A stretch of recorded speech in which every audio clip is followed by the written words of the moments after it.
कई बार सुना होगा।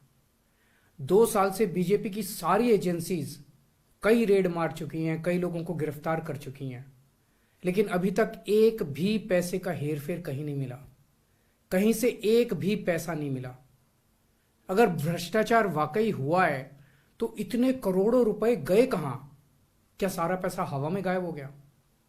सच्चाई यह है कि किसी तरह का कोई भ्रष्टाचार हुआ ही नहीं। अगर होता तो पैसा भी मिलता। ऐसे फर्जी केस में आम आदमी पार्टी के कई नेताओं को इन्होंने अभी तक जेल में रखा हुआ है। किसी के भी खिलाफ कोई सबूत नहीं है, कुछ साबित नहीं हो रहा, खुलेआम गुंडागर्दी चल रही है, किसी को भी पकड़ के जेल में डाल दो। अब बीजेपी मुझे गिरफ्तार करना चाहती है। मेरी सबसे बड़ी संपत्ति, मेरी सबसे बड़ी ताकत मेरी ईमानदारी है।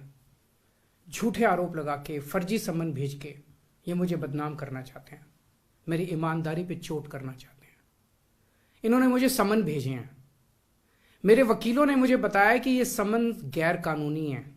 क्यों गैर कानूनी है? ये मैंने इनको विस्तार से लिख के भेजा है। मैंने बताया है कि उनके समन कैसे गैर कानूनी है, लेकिन उन्होंने मेरी एक भी बात का जवाब नहीं दिया। इसका मतलब उनके पास मेरी बातों का जवाब नहीं है। इसका मतलब वे भी मानते हैं कि उनका नोटिस गैर कानूनी है। क्या मुझे एक गैर कानूनी समन का पालन करना चाहिए? अगर कानूनी रूप से सही समन आएगा तो मैं पूरा सहयोग करूंगा। बीजेपी का मकसद जांच करना तो है ही नहीं। इनका मकसद तो लोकसभा चुनाव में मुझे प्रचार करने से रोकना है। ठीक लोकसभा चुनाव के पहले इन्होंने मुझे समन भेजा है। क्यों? इस जांच को चलते 2 साल हो गए। अभी ठीक लोकसभा चुनाव के पहले मुझे क्यों बुलाया जा रहा है? पहले क्यों नहीं बुलाया? सीबीआई ने मेरे को 8 महीने पहले बुलाया था। मैं सीबीआई में गया था, उनके सारे जवाब भी दिए थे। लेकिन अब ये लोग ठीक लोकसभा चुनाव के 2 महीने पहले मुझे बुला रहे हैं। तो बीजेपी का मकसद कोई पूछताछ करना थोड़ी है। इनका मकसद है पूछताछ के बहाने केजरीवाल को बुला लो और उसे गिरफ्तार कर लो, ताकि मैं लोकसभा चुनाव में प्रचार ना कर पाऊं।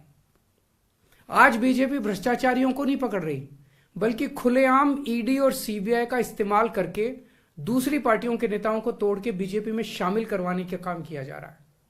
एक नहीं, 2 नहीं, कितने उदाहरण हैं जहां किसी पार्टी के नेता के खिलाफ ईडीआई सीबीआई के मामले चल रहे थे या उन पे गंभीर आरोप लगे हुए थे। जैसे ही वो नेता बीजेपी में शामिल हुए, उनके सारे पुराने मामले बंद कर दिए गए या ठंडे बस्ते में डाल दिए गए। तो जो इनकी पार्टी ज्वाइन कर लेता है उसके सारे मामले रफा दफा कर दिए जाते हैं। जो इनकी पार्टी में नहीं जाता वो जेल जाता है। आज मनीष सिसोदिया, संजय सिंह और विजय नायर इसलिए जेल में नहीं है कि उन्होंने भ्रष्टाचार किया है, वो इसलिए जेल में है क्योंकि उन्होंने बीजेपी में शामिल होने से इंकार कर दिया है। आज हम बीजेपी का मुकाबला क्यों कर पा रहे हैं? क्योंकि हमने कोई भ्रष्टाचार नहीं किया। अगर हमने जरा सा भी गलत काम किया होता तो दूसरे भ्रष्टाचारी नेताओं की तरह आज भी हम बीजेपी में शामिल हो चुके आज तो होते आज तक। इस तरह देश के ईमानदार नेताओं को जेल में डाल के और भ्रष्टाचारियों को अपनी पार्टी में शामिल करवा के ऐसे तो देश आगे नहीं बढ़ सकता। ये क्या चल रहा है? ये जो कुछ भी चल रहा है बहुत खतरनाक है।